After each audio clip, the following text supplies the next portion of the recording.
After he gets his dates fixed, he'll never get. He's like Graham van Rensburg. Yet here we are with politician pictures and Okay. Good evening, all the live members that watch live. Good evening, all the other people all over the world that watch our pages afterwards and that share the same difficulties, experience, strength and hope with us. And we'll just wait for a couple of people to log on there, and then yeah, the time slot is how's it Andrew? How's it Lucy? And our time slot sort of changes according to the messages we get and what fits in for people and all of that, and obviously we try and reach as many as we can. So I think tonight isn't going to be on a specific topic, but just on a different parts of my life and things of where I am now, where I was and what happened between the two things. And I was obviously down in Cape Town for a few days and at home, and it's always a good reminder, the streets, the faces and places and people, when they see you and they see how you're doing, you pick up the difference in the atmosphere of how they treat you, how they look at you, and the stigma that is attached to people with substance abuse issues like myself and many others. Many others stay in substance abuse because it's a family illness. The family suffers, parents suffer, loved ones suffer, brothers, sisters don't get the attention sometimes that they should be getting because of the child or person in the family that needs the attention, which is the addicted person. And we become scared to reach out, scared to the sense where we think we're going to be judged. And we do get judged, but that's fine as well, because I am who I am today because of the mistakes I've made. So you know, I've been fortunate to learn from those. So I think I'll start off by welcoming everybody. And as I said, we don't always have long meetings, but hopefully our meetings reach who they need to reach, and they usually do. Anybody that's new to seeing this, welcome. I hope you stay in touch. And so being down in Cape Town, it's never weighing up or living in the past. It's always a reflection of, you know, sometimes even being clouded, where I could see myself in those situations when I see people at robots, people walking with all their life's belongings on their back, some of them that have got the privileges to still have bedding and bags and all of that. I would usually get myself into a state where I'd only have the clothes on my back. And each time that I believed myself like many addicts, because it is classified an illness, but at the time I'm sick, and I can get very sick again if I don't do a certain live a certain program and do a certain set of rules and stick to that. Because the minute I become complacent in living the program, because I believe that by default, if I don't do anything for myself and my recovery, it's automatic and default that I'd pick up substance again, substance, alcohol, whatever it starts off by. And so, you know, seeing those people and places and all of that, my outlook has obviously changed, and it can only stay changed, as I say, by the way I live and keep living and carrying the message and giving people hope and staying clean and respecting others. You know, there's a whole long list of things, and the willingness to do that one extra thing all the time. We have meetings with our guys, and people come into the RAEL Recovery Center. They come in pretty beaten up, and after a week or 2 weeks or 3 or X amount of time, how's it, Clacker? You're right. Good to see you watching. And after X amount of time, what happens is we start gaining weight. We forget that we were lying to ourselves, and the pain and the things that we caused, and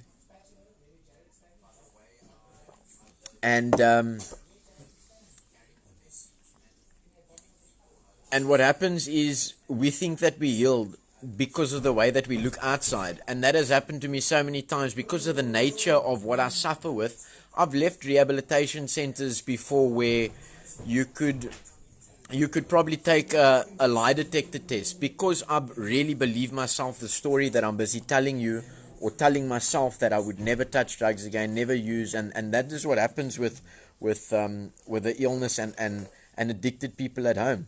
We believe ourselves, we convince our families to believe us, and because the families suffer with us, they want to give us that last chance, they want to give us that last try, and each time, because we're very ill people, we let them down. Unless, obviously, we find a program or a person that has been through it, that has come out of it. And I was lucky enough to find a person and a recovery center and a place like RAEL, with the owner being Anthony Hall, who struggles or had struggles with substance abuse, and went right down to the park bench, and obviously is an inspiration today to all of us in recovery, that we can get somewhere. You walk into the center, sometimes willing, sometimes not willing, but most of the time broken and fractured, and a lot of the times hopeless. I didn't believe myself anymore at a stage that I was going to be able to get recovery right, or that I would ever be able to live a normal life, because, you know, it's been I would say the most destructive part has been about 15 years,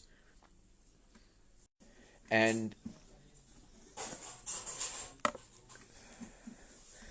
all those mistakes is my biggest tool and my guard against it not happening again. So when people say that you do recovery meetings, you're always rehashing and reliving the past and bringing that up, and you want to put that, we want to forget about it, and we want to forget the feeling, but we don't want to forget the series of things that we've done, because if we forget that, we're going to do it. Experience that I've learned is when I think I'm well and that I won't do it again, and I forget about the past and the damage and the destruction else, including myself, then I start doing it again. When I don't have meetings or use the tools and make gratitude lists for what I have in my life today, I start not appreciating it. Not because that is the nature of my thinking. That is the nature of my thinking and the way it works. And I've needed to accept that there is something that won't ever be fixed. I'll never come back over that line that I crossed from being a to an addict. I can never come back over that line, whether I touch alcohol, drugs, or anything that can alter my mind, whether it's codeine, cough mixture, or whatever it is. It switches a switch on inside of me that wants more, that I cannot control. And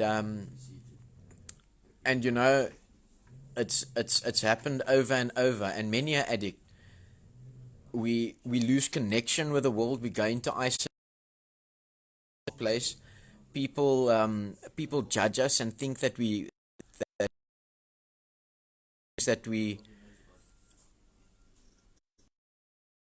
stages of addiction. Sometimes you're stuck somewhere and you really can't get out. Other times people want to stay there and need to learn more. We say in our meetings that the best option when you get to the doors of recovery or to RAEL, the best option is to not have another option.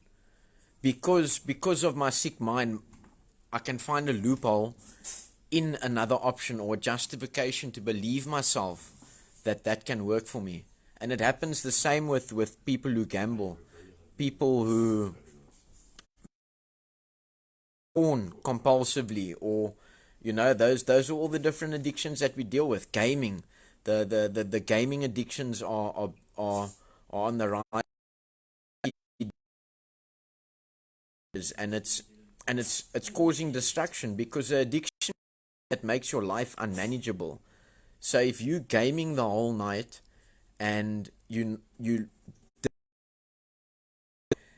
sleeping till 2 o'clock in the afternoon, it's causing your life to be unmanageable when you're not looking after your priorities. And the same with drugs, gambling, sex addiction, all of those that go along with it. So there's some satisfaction that you're trying to fill, and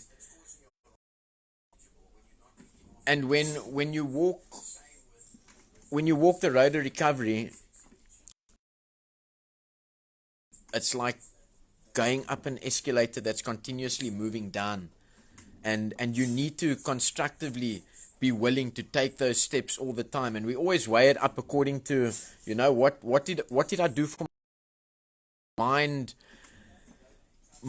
planning and time and effort and all of that went into getting, using, and finding ways and means to get and use more. And those are the qualities that are built into us, and they don't go away. Today I can use that qualities to convince another man, to convince him what the results will be if he gives this program a chance. So yeah, I didn't do my whole life story in detail the other night. It was just flashes and stages. Like I said, a lot of it I obviously can't say live, for legal reasons, and because some things you just don't say live. But you know, I hope that our meetings, because of the lockdown and the situations and the things that other people in recovery need to do, and all of us in recovery need to do to stay sober, can relate to the disconnection and isolation that we've been through, and hopefully feel a connection that they are more like us. You know, we always say in our meetings and to parents want to know where they went wrong.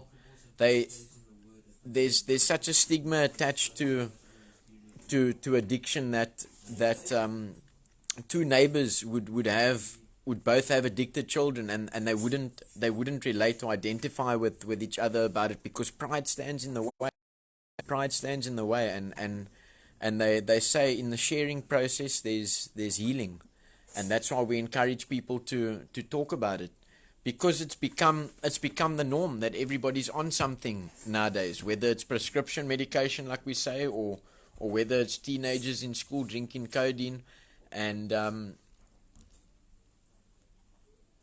and these people, instead of standing together and trying to help, you get ostracized and pushed out of society.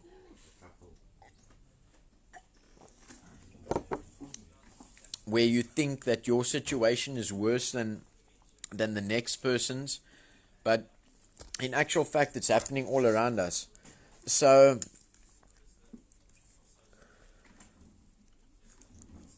I hope that our other viewers and things also would like to share sometime. These meetings and things used to be anonymous, and people usually used to go out of their own area to go to meetings, and that's a big thing that I want us to all come out of the closet and share our addiction and our recovery stories, that it is possible to from heroin addiction to recover and live a normal life after TIC, after all the drugs. We can go down the list.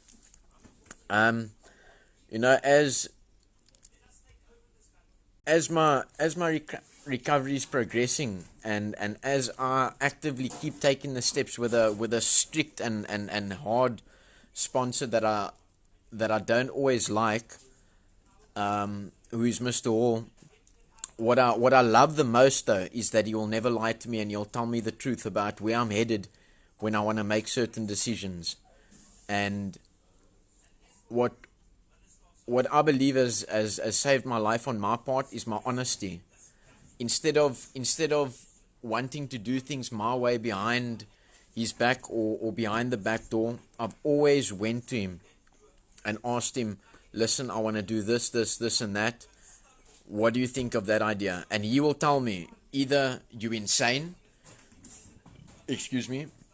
either you are insane, it's not going to work, or give it a try. And as you're busy going through it or doing it, or whatever the case might be, stay in contact.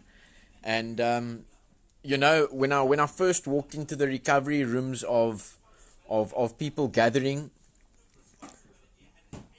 what kept me out of there was thinking that I'm different. These are all a lot of crazy people, and all they're doing is talking about their problems and not solving it. But today, over the time that I've been involved with the recovery center at RAEL, I learned that it's people being open-minded, and people being open-minded and sharing their solutions and not wanting to go back to where they come from.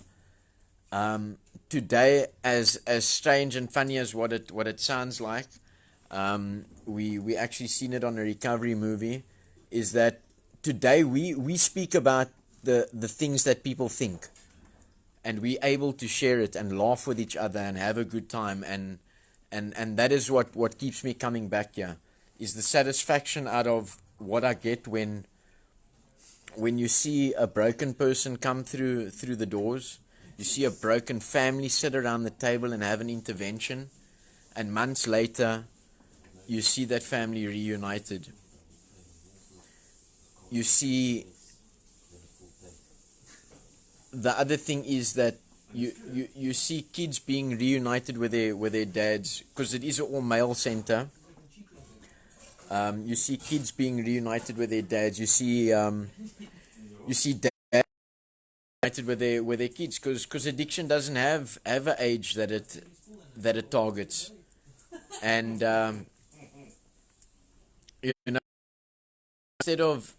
instead of being an embarrassment or a burden at a family function, or even just out of the family, I can be a credit to the family in some kind of way. And those are the things that you start appreciating when you start getting recovery right. But not always right in your opinion, because we do get the people that is, the drugs are down for a week or 2 weeks or 3 weeks, and then they want to start telling us how to run the recovery center and and how recovery should be done. So most of all, I'm keeping it short for tonight because the president is speaking, and we all want to hear what he's got to say. But we all need to stay sober as well. So we need to keep that as a priority. Hopefully he's going to lift the smoking ban, because that doesn't make my life unmanageable. Only when it's banned it does. So hopefully that ban is going to be lifted. And Just congratulate Lee J from all of us for a 13th year. and then also, even though I have spoken to you earlier today, Lee J, all the way there in the UK, Lee J Hannett, that does all our social media. She's the social media manager for the RAEL organization. Does all our social media, makes me look nice on photos and all of that. And I'm having a bad day. And celebrates, I think, her 13th year today, which is amazing. Obviously, it's nice to be in contact with you as well. And then I also just wanted to ask on the site, if there's next time I'm live, if there's any questions that people want to ask as we going along and things. I can't say that I have the answers to all of them, but what I can say is I can try and find them out. And I've been through one or two things when it comes to addiction. Been to prison, been to the streets, been to all the nice. No, they're not, Craig. That's illegal. I'm not. I don't do illegal things anymore. We got cartons at $2,000 a carton. Yeah, we can do a money exchange. You give me money, and I'll help you out. $2,000 a carton. But we don't sell anything, because selling cigarettes is illegal at the moment. And so if you want to ask us any questions and things like that, as I said, it wasn't an overnight procedure for me. It was 15 years of stand up and fall and people losing their lives around me. When I was down in Cape Town now the weekend again, there's another lady that also struggled with addiction that I knew for many years. That out of the blue I just heard that she'd lost her life. Maybe not to drugs, but addiction induced. And I believe that I'm not a better or worse addict, but if I can get to a point of complete deflation where I was lucky enough or either lucky enough or bad enough for the drugs to humble me and deflate me so much that I could listen to somebody else and find a way out through their story, then like I said, I'm not a better or worse alcoholic or addict, but if I can recover, so can many others out there. And unfortunately, what we're sitting with at the moment is that those that can afford it either don't want it or don't think that they have a problem, and those that can't are the ones that are desperate. Like I said earlier in the meeting, I'm grateful that it got to a point where I didn't have an option of another option. It was recovery or die, and that's why I'm alive today. So thank you for everybody that has supported me along the way. There has been so many that has supported me in different ways. Some just by sharing their stories, some just by listening to mine, others by giving me the opportunities and the bits and pieces that I needed just to carry on for moments, sometimes at a time. But as I said, here I am today, and that is all that counts. Is that I am here today, sober and whole, and living a life of satisfaction and well-being without drugs. So we'll keep it short because people will watch less of me and more of Cyril when he comes on. And I hope to meet up with you all soon again. As we said, if you guys have any questions and things like that, you can inbox or message us on our wall, and we can either reply to you via video, or we can speak to you more personally.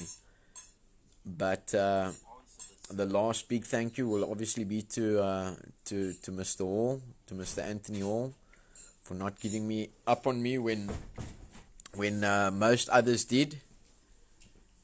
And not that they gave up on me, but I caused so much shit that they thought there was no hope for me. But today I'm here. Sorry? We take crew. Okay. So that's what it is for tonight. Let's hope that Graham will be on tomorrow. Graham the Great.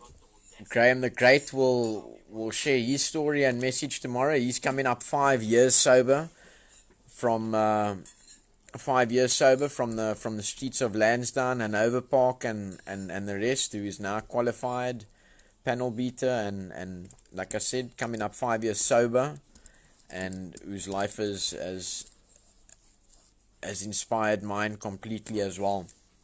So thank you all for watching, and you can also check us out on www.rael.co.za,